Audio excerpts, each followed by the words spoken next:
Majelis Hakim Konstitusi yang kami muliakan. Kami berdoa semoga Majelis Hakim Konstitusi yang mulia diberikan kesehatan dan kekuatan dalam memeriksa sengketa hasil pemilihan umum Presiden dan Wakil Presiden 2024, memeriksa dengan hati yang jernih dan berjalan dalam koridor konstitusi, hukum, dan moral yang menuntun kita semua. Izinkan kami yang mulia tidak mengikuti sistematika yang dibuat oleh Mahkamah Konstitusi. Kami ingin memulai dengan membaca sebagian dari petitum yang akan kami sampaikan, lalu diikuti dengan penjelasan mengapa kami melakukan hal ini.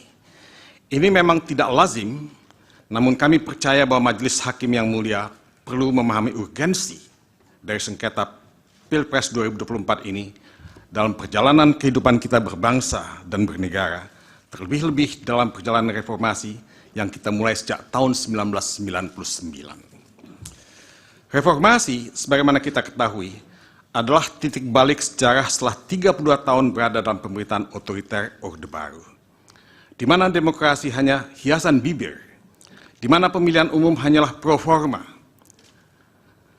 di mana kecurangan pemilihan umum sudah menjadi norma, dan di mana hak berdemokrasi dipenggal oleh kebijakan otoritarian yang dikendalikan oleh pemerintahan militer, di mana masyarakat sipil hanya menjadi pelengkap penderita.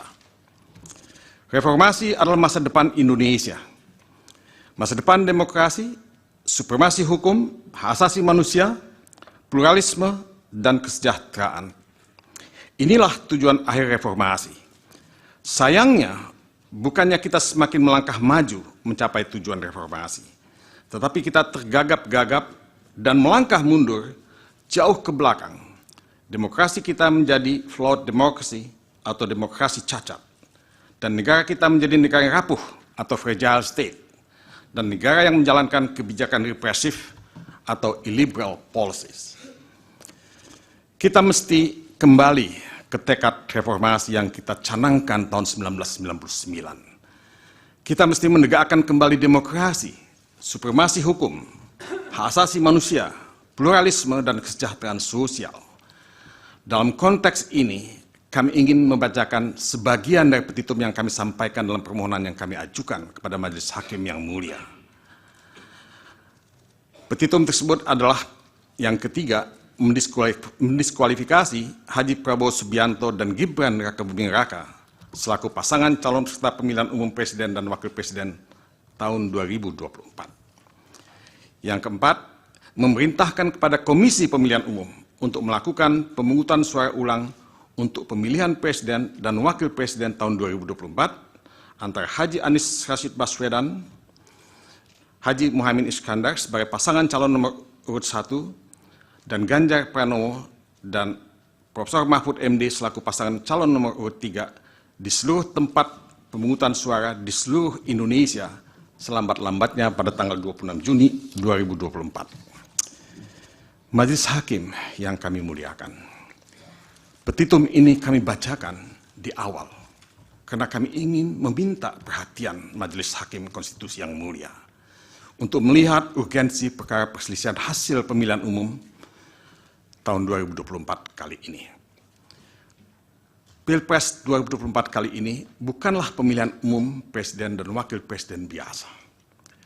Tetapi seperti yang banyak dikeluhkan oleh banyak orang, bahwa Pilpres 2024 dipenuhi oleh berbagai pelanggaran pemilihan umum yang seharusnya dilakukan secara langsung, umum, bebas, rahasia, jujur, dan adil, seperti yang dimaksudkan dalam pasal 22E Undang-Undang Dasar Negara Republik Indonesia tahun 1945. Pasal 22E Undang-Undang Dasar 1945 sudah dilanggar secara terang-terangan.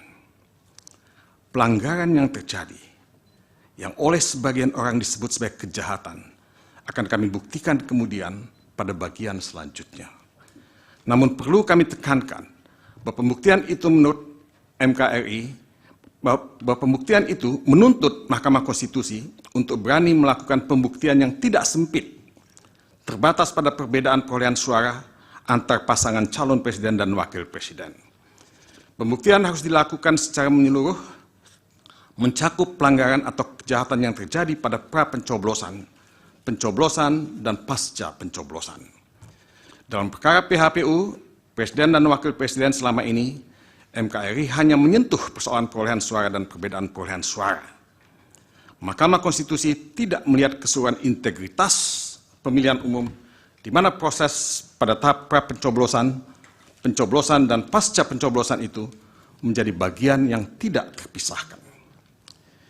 Desain konstitusional kewenangan Mahkamah Konstitusi dalam menyelesaikan persoalan PHPU, termasuk pemilihan umum presiden dan wakil presiden, adalah desain yang luas dan menyeluruh, dalam artian memeriksa semua pelanggaran yang terjadi pada semua tahapan.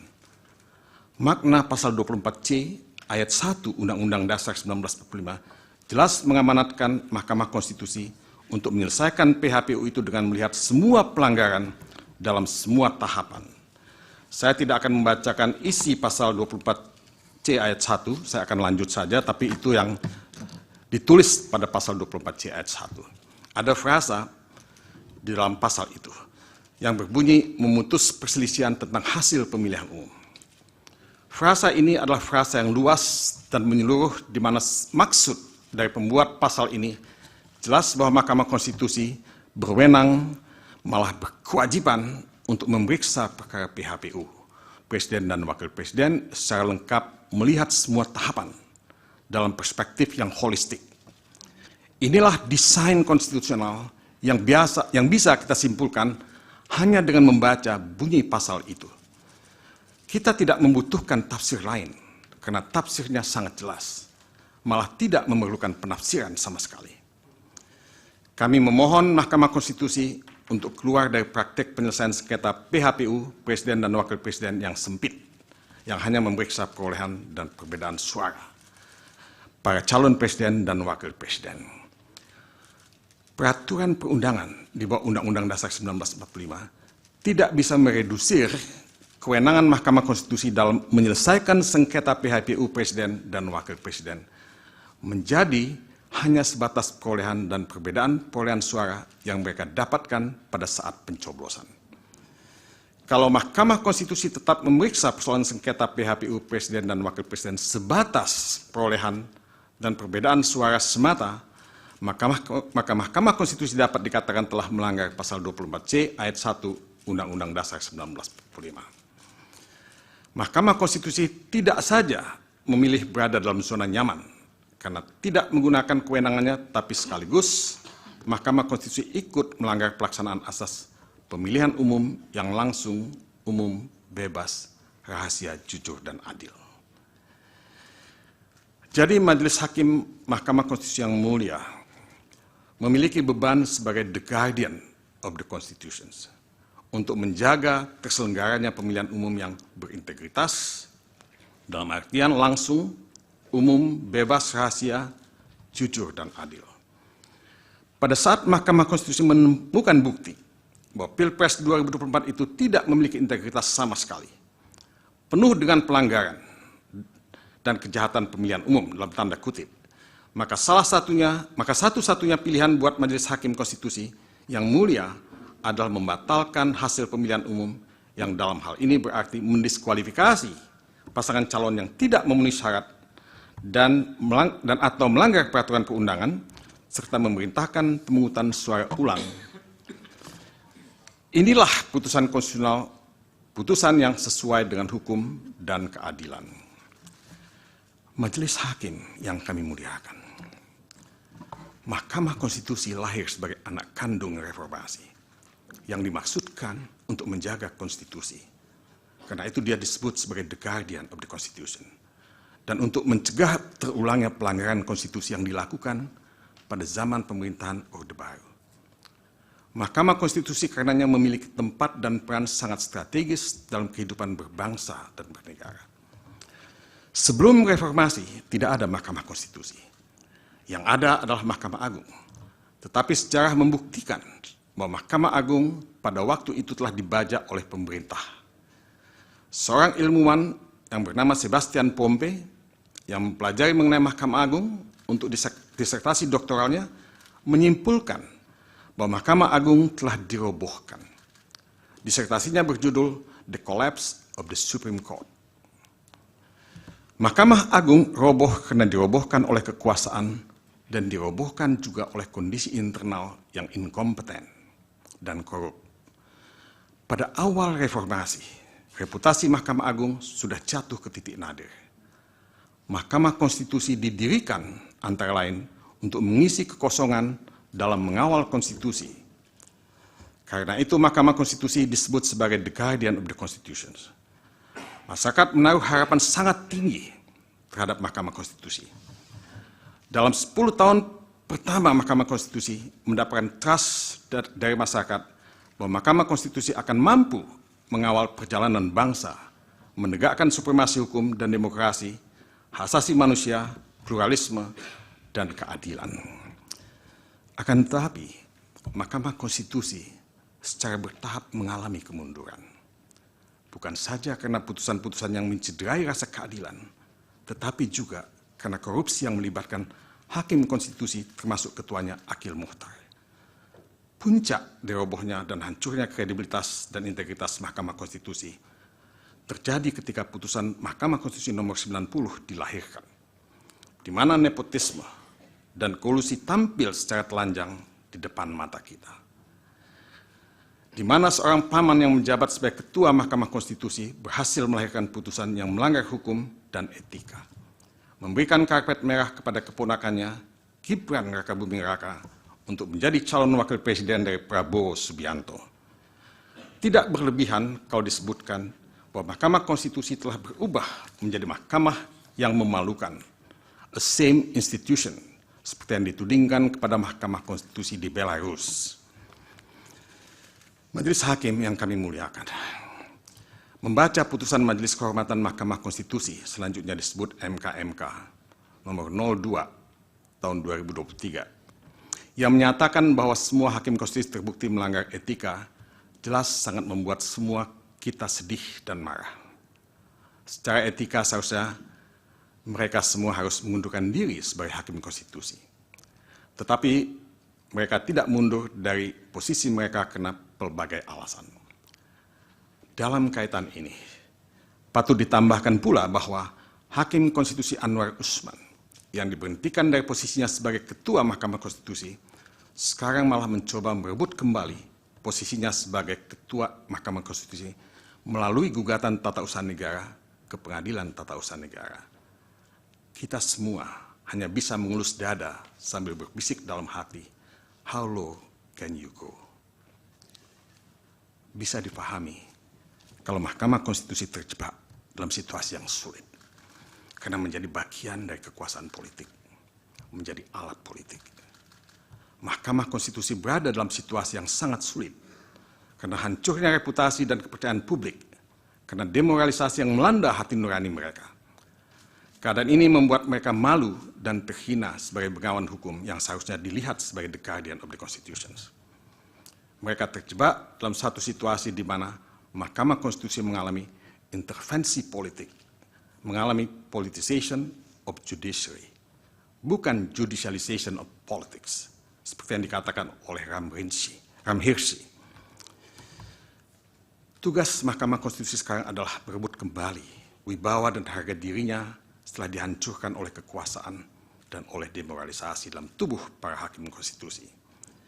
Mahkamah Konstitusi mesti bangkit, mesti melawan, mesti kembali memanggul konstitusi, sebagaimana yang diamanatkan oleh Undang-Undang Dasar 1945 dan Undang-Undang Nomor 24 Tahun 2003 tentang Mahkamah Konstitusi, sebagaimana terakhir kali diubah melalui Undang-Undang Nomor 7 Tahun 2020. Sekaranglah waktu untuk Mahkamah Konstitusi merebut kembali wibawa dan harga dirinya yang sama, yang sirna. Sekaranglah waktu Mahkamah Konstitusi menunjukkan kepada rakyat bahwa Mahkamah Konstitusi berhasil merebut kembali peran dan reputasinya sebagai Mahkamah Konstitusi yang sesungguhnya, a truly constitutional court. Bukan mahkamah keluarga, bukan mahkamah kalkulator, bukan perpanjangan tangan kekuasaan, dan bukan a same institution. Majelis Hakim yang kami muliakan, rakyat negeri ini adalah rakyat yang mendambakan negara hukum dan demokrasi. Pancasila dan pembukaan Undang-Undang Dasar 1945 berikut batang tubuhnya menjadi dokumen bersejarah bahwa bangsa ini didirikan dengan tujuan memiliki supremasi hukum dengan semangat equality dan non-discriminatory. Kami percaya bahwa rakyat mendambakan Mahkamah Konstitusi yang menjaga konstitusi dan berani membuat putusan yang responsif terhadap suara-suara rakyat yang digelorakan maupun yang diucapkan di dalam bisikan. Dalam kaitannya dengan petitum yang tadi kami ucapkan lebih awal, maka Mahkamah Konstitusi harus berani membuat putusan mendiskualifikasi Prabowo Subianto dan Gibran Rakabuming Raka sebagai pasangan calon presiden dan wakil presiden peserta pemilihan umum presiden dan wakil presiden tahun 2024 dengan nomor urut 2. Karena pelanggaran hukum dan etika dalam proses pendaftaran yang dilakukan melalui putusan MK nomor 90 dan penerimaan serta penetapan pasangan calon nomor urut 2 oleh termohon ketika peraturan Komisi Pemilihan Umum nomor 19 tahun 2003 tentang pencalonan peserta pemilihan umum presiden dan wakil presiden masih belum diubah sama sekali. Di sini telah terjadi manipulasi hukum yang dilakukan baik oleh Mahkamah Konstitusi maupun termohon yang tanpa memperhatikan peraturan perundangan secara serta-merta memperlakukan putusan Mahkamah Konstitusi nomor 90 secara sewenang-wenang atau arbitrary. Mari kita baca pemikiran dari advokat Yusril Issa Mahendra. Dua hakim yang setuju dengan alasan berbeda atau concurring opinion jika diteliti lagi, maka jawabannya adalah menolak atau dissenting opinion. Sehingga lanjutnya ada 6 hakim yang dissenting opinion terhadap aturan dan hanya 3 orang hakim setuju. Di sini saya bilang terjadi penyeludupan hukum. Ini diucapkan oleh advokat Yusril Issa Mahendra.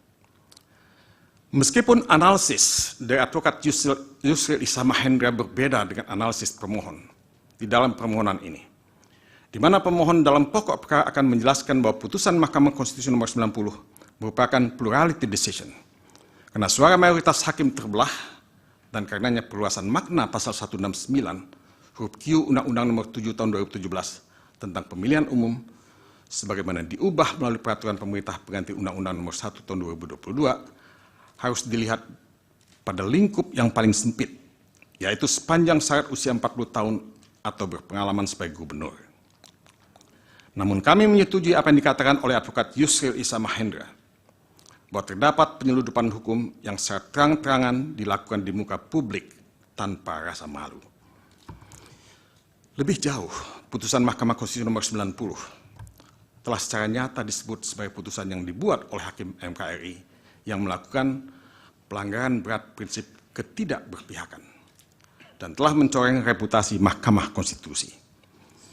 Putusan MK nomor 02 MK L/11/2023 menyatakan bahwa berkenaan dengan pelanggaran kode etik dan perilaku hakim yang telah terbukti dilakukan oleh hakim terlapor, Majelis Kehormatan menilai bahwa perbuatan yang dilakukannya adalah penyimpangan yang melenceng jauh dari koridor lurus yang ditetapkan oleh Sabta Karsa Utama sebagai rambu-rambunya.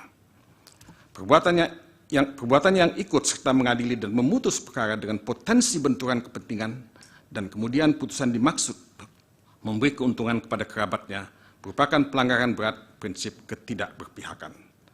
Perilakunya pun telah mencoreng reputasi Mahkamah Konstitusi yang digadang-gadang memiliki citra sebagai institusi.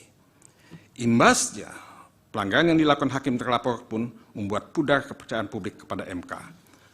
Padahal dalam waktu dekat MK dihadapkan oleh persoalan maha dahsyat untuk menyelesaikan persoalan perselisihan hasil pemilihan umum yang syarat dengan kepentingan politik. Termohon sebagai penyelenggara pemilu memperburuk pelanggaran hukum yang terjadi ketika menerima dan menetapkan pasangan calon nomor urut 2. Padahal PKPU nomor 19 belum sama sekali diubah. Rezim PKPU nomor 19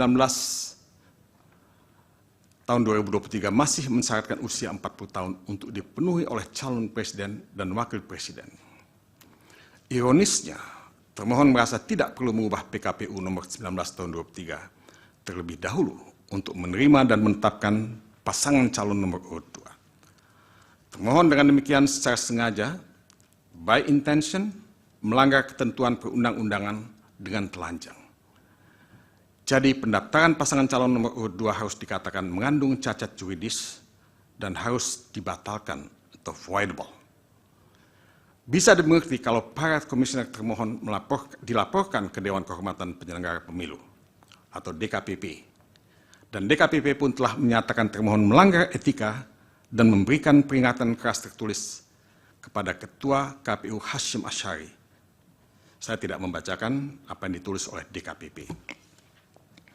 Tapi itu diberikan peringatan keras terakhir. Sangat jelas bahwa pendaftaran dan penetapan pasangan calon nomor urut 2 melanggar hukum dan etika, cacat prosedural, dan harus dibatalkan. Tetapi harus ditambahkan pula bahwa keseluruhan proses pemilihan umum dalam hal ini Pilpres 2024 penuh dengan pelanggaran yang serius yang harus dikategorikan sebagai pelanggaran yang sifatnya terstruktur, sistematis, dan masif atau TSM. Badan Pengawas Pemilihan Umum atau Bawaslu pada tanggal 15 Februari 2024, sehari setelah pencoblosan, mengeluarkan siaran pers yang intinya menyatakan ada 19 masalah pada pemungutan dan penghitungan suara Pilpres 2024 yang diantaranya terdiri dari ada 37.466 tempat pemungutan suara, selanjutnya disebut TPS, yang mengalami pembukaan pemungutan suara di atas pukul 7 waktu setempat. Ada 12.284 TPS di mana alat bantu disabilitas netra tidak tersedia. Ada 10.496 TPS di mana logistik pemungutan suara tidak lengkap. Ada 8.219 TPS di mana pemilih khusus menggunakan hak pilihnya tidak sesuai dengan domisili KTP elektronik. Ada 6.084 TPS di mana terdapat surat suara tertukar. Ada 5.449 TPS di mana KPPS tidak menjelaskan tata cara pelaksanaan pemungutan dan penghitungan suara. Ada 2.271 TPS di mana didapati terjadi intimidasi kepada pemilih dan atau penyelenggara pemilu di TPS dan masalah-masalah lainnya yang tidak saya kutip pada kesempatan ini. Majelis Hakim yang kami muliakan, semua masalah yang dikemukakan oleh Bawaslu di atas bukanlah masalah sepele. Dan masalah itu akan lebih bertumpuk lagi kalau kita menambahkannya dengan masalah-masalah yang pada dasarnya harus ditafsirkan sebagai pelanggaran atau kejahatan pemilihan umum yang ditemukan di media maupun oleh pihak-pihak yang lain termasuk tim pemenangan pasangan calon presiden dan wakil presiden pada tahun 2024. Kami sebagai pemohon mencatat ribuan pelanggaran pemilihan umum pada tahap pra-pemilihan yang sangat serius dan pasti mempengaruhi perilaku pemilih yang mencoblos di TPS pada tanggal 14 Februari.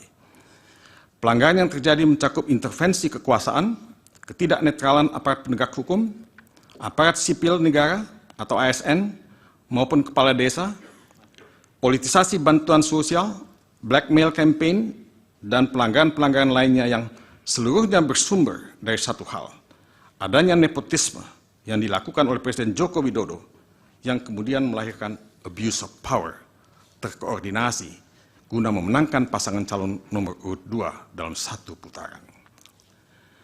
Nepotisme yang dilakukan oleh Presiden Joko Widodo dalam Pilpres 2024 dilakukan begitu rapi, secara terstruktur, sistematis, dan masif, yang pada akhirnya membuat Pilpres 2024 hanya menjadi aksi teatrikal belaka. Anggaran negara dihabiskan, etika diabaikan, demokrasi dirusak. Demi apa semua ini dilakukan? Jawabannya sekali lagi hanya satu, memenangkan pasangan calon nomor urut 2 dalam satu putaran. Ketika semua pelanggaran tadi ditambah dengan jumlah pelanggaran yang dicatat oleh pemantau pemilu, termasuk masyarakat sipil atau civil society, maka akan terang benderang di mata kita semua bahwa Pilpres 2024 ini adalah pemilihan umum terburuk sepanjang sejarah pemilihan umum kita. Karena magnitude pelanggaran yang begitu terstruktur, sistematis, dan masif, maka sangat beralasan kalau Mahkamah Konstitusi memutuskan diadakannya pemungutan suara ulang di seluruh Indonesia, karena hanya hal inilah yang mampu memulihkan kembali integritas pemilihan umum dan pemilihan presiden di bumi tanah air Indonesia. Majelis Hakim yang mulia, apa yang menjadi pertaruhan dalam Pilpres 2024 bukanlah sekedar masalah menang kalah dalam pemilihan umum. Yang menjadi pertaruhan dalam Pilpres 2024 ini adalah kedaulatan rakyat yang dipasung, ya, rakyat memilih tapi sesungguhnya tidak memilih. Karena mereka hanya datang ke TPS digerakkan oleh algoritma kekuasaan yang mengarahkan mereka memilih pasangan calon presiden dan wakil presiden yang sudah ditentukan. Algoritma ini kemudian masuk pada aplikasi information technology atau IT yang digunakan oleh termohon dan juga aplikasi quick count yang dipakai oleh lembaga survei. Sejak awal perolehan suara sudah ditentukan. Membenarkan banyak pernyataan di Indonesia bahwa pada Pilpres 2024 hasilnya sudah ketahuan sebelum pemungutan suara atau apa yang disebut sebagai it is a foregone conclusion. Ini membenarkan pernyataan banyak pihak termasuk Presiden Joko Widodo dan pendukung pasangan calon nomor urut 2 bahwa mereka akan menang dalam satu putaran. Ironisnya, Majelis Hakim yang mulia, jumlah suara mereka sudah diramalkan akan mencapai angka di atas 58% suara. Pasangan presiden dan wakil presiden peserta pemilihan umum presiden nomor urut 1 ya, hanya mendapat sekitar 23%, dan suara pemohon berkisar pada angka 17%. Hasil rekapitulasi penghitungan dan suara pemohon berkisar pada angka 17%. Sorry, saya ulangi kembali. Hasil rekapitulasi penghitungan suara termohon menghasilkan persentase perolehan suara yang kurang lebih sama. Vox Populi, Vox Dei. Suara rakyat, suara Tuhan. Adagium ini sudah kehilangan makna. Vox Populi, Vox Dei yang mencerminkan adanya kedaulatan rakyat sama sekali sudah hilang. Rakyat tidak lagi berdaulat dengan suara mereka.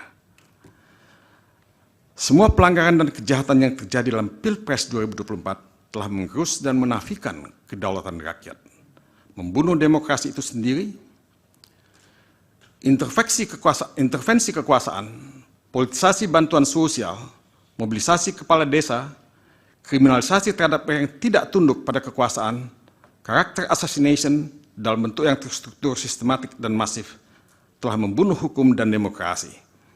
Pemerintah telah mengubah rule of law menjadi rule by law. Memang hukum itu dipersiapkan dengan seksama untuk membenarkan semua tindakan penguasa membeli dan mendapatkan suara rakyat, sehingga semua pengangkatan penjabat, pemberian bantuan sosial, kriminalisasi by design, hukum digunakan untuk memuluskan pemenangan Pilpres 2024 dalam satu putaran. Di negara-negara otoritarian, penyalahgunaan hukum dan lembaga hukum itu menjadi sesuatu yang niscaya. Dan kita harus mengakui bahwa pemerintah kita memang berdasar pada rule by law. Majelis Hakim yang kami muliakan, secara perlahan tapi pasti, demokrasi sedang dibunuh. Dibunuh secara elektoral, dibunuh secara legal. Buku How Democracy Dies, tulisan Stephen Levitsky dan Daniel Ziblatt, menarik untuk dikutip. Ya, saya ingin mengutip beberapa bagian dari buku itu. Sebetulnya bahasa Inggrisnya lebih pas ketimbang terjemahannya. Ya. Democracies may die at the hands not of generals but of elected leaders. President or prime ministers who suffered the very process that brought them to power. Some of these leaders dismantled democracy quickly, as Hitler did in the wake of the 1933 Reichstag fire in Germany. More often though, democracies erode slowly in barely visible steps. Saya tidak begitu happy dengan penerjemahannya, tapi saya baca saja. Demokrasi bisa mati bukan di tangan jenderal, melainkan di tangan pemimpin terpilih, apakah itu presiden atau perdana menteri, yang membajak proses yang membawa mereka ke kekuasaan. Beberapa pemimpin demikian membubarkan demokrasi dengan cepat, seperti Hitler sesudah kebakaran Reichstag 1933 di Jerman. Tapi yang lebih sering adalah demokrasi tergerus pelan-pelan dalam langkah-langkah yang nyaris tidak kasat mata. Pada bagian lain dari buku tersebut, di atas ditulis seperti ini. Most countries hold regular election. Democracy still die, but with different means. Since the end of the Cold War, most democratic breakdowns have been caused not by generals and soldiers, but by elected governments themselves. Like Chavez in Venezuela, elected leaders have subverted democratic institutions in Georgia, Hungary, Nicaragua, Peru, the Philippines, Poland, Russia, Sri Lanka, Turkey, and Ukraine. Democratic backsliding today begins at the ballot box. Ini juga menarik terjemahannya, tapi ya, sebagian besar negara mengadakan pemilu secara teratur. Demokrasi masih bertumbangan, tapi dengan cara yang berbeda. Sejak akhir Perang Dingin, sebagian besar kehancuran demokrasi bukan disebabkan oleh jenderal dan serdadu, melainkan pemerintah hasil pemilu. Seperti Chavez di Venezuela, para pemimpin terpilih telah membajak lembaga-lembaga demokrasi di Georgia, Hungary, Nicaragua, Peru, Filipina, Polandia, Rusia, Sri Lanka, Turki, dan Ukraina. Kemunduran demokrasi hari ini dimulai di kotak suara. Saya ingin mengutip satu lagi. Kutipan di bawah ini menyimpulkan apa yang terjadi yang sebetulnya juga terjadi di negeri kita tercinta ini. Many governments' efforts to subvert democracy are legal, in the sense that they are approved by the legislators or accepted by the courts. They may even be portrayed as efforts to improve democracy, making judiciary more efficient, combating corruption, or cleaning up the electoral process. Newspapers still publish, but are bought off or bullied into the self-censorship. Citizens continue to criticize the governments, but often find themselves facing tax or other legal troubles. They show public confusion. People do not immediately realize what is happening. Many continue to believe they are living under a democracy. Artinya, banyak upaya pemerintah membajak demokrasi itu legal, dalam arti disetujui lembaga legislatif atau diterima lembaga yudikatif. Boleh jadi upaya-upaya itu bahkan digambarkan sebagai upaya memperbaiki demokrasi, membuat pengadilan lebih efisien, memerangi korupsi, dan membersihkan proses pemilu. Koran-koran masih terbit, tapi sudah dibeli atau ditekan sehingga menyensor diri. Rakyat terus mengkritik pemerintah, tapi lantas menghadapi masalah pajak atau hukum lainnya. Timbul kebingungan publik. Orang tidak langsung menyadari apa yang terjadi. Banyak yang percaya bahwa mereka masih hidup dalam demokrasi. Majelis Hakim yang mulia, apakah demokrasi kita sudah mati? Demokrasi kita masih belum mati. Tapi demokrasi kita bisa mati kalau kita tidak berbuat sesuatu untuk menyelamatkan demokrasi. Mahkamah Konstitusi memanggul beban di pundaknya untuk menyelamatkan demokrasi, dan perkara sengketa Pilpres 2024 ini adalah pintu masuk untuk Mahkamah Konstitusi membantu menyelamatkan demokrasi.